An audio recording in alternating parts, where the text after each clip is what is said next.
There's at least 70 minutes of questioning here, and we have votes starting at 11. So I was wondering if you commit to appearing again before the committee after the Thanksgiving break, so we'd all have a chance to ask questions we want to ask. I think, Senator, that's really the prerogative of the chair, is to call hearings or not.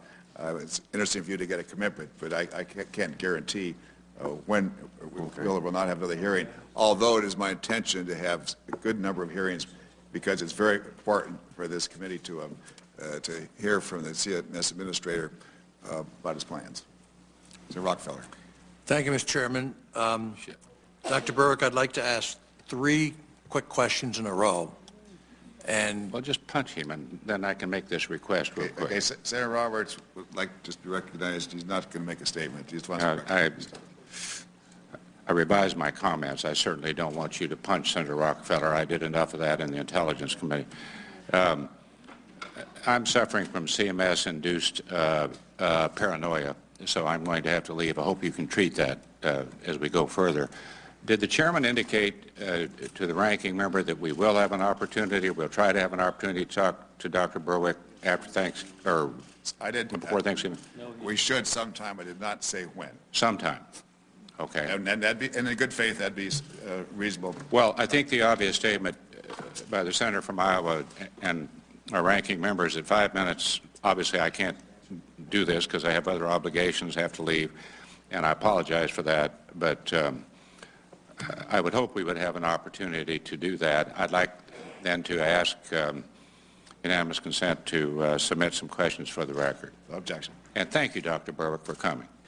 Obviously, asking us to cover all of our concerns in this hour-long hearing with only 5 minutes per side, or per person, is like asking us to drain the Pacific Ocean with a thimble.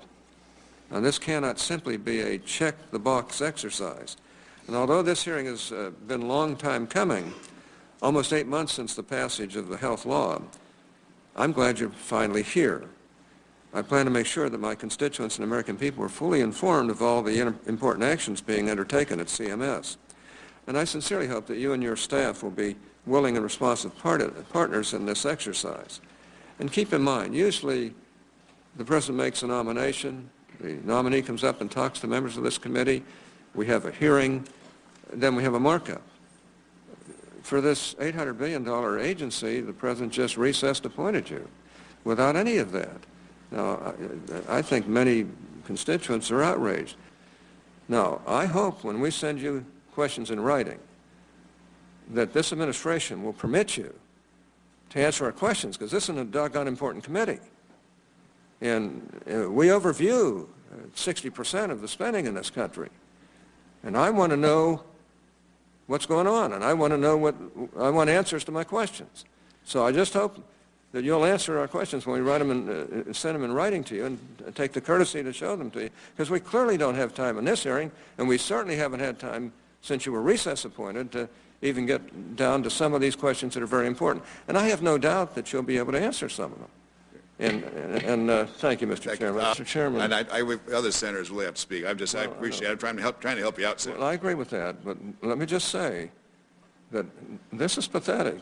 I'm not meaning to be critical, because we are in a recess period, and it's a very pressured time, but my gosh, we ought to have time to ask the most important man in America on health care we'll have sufficient hearings. Questions that are relevant and important. We'll have sufficient hearings. Senator Bunning. Yes, I'd like to point out that the opening statements took almost 30 minutes. Although Senator Baucus won't make a commitment to bring you back to testify before the end of the year, I can assure you that you will not get special treatment next year.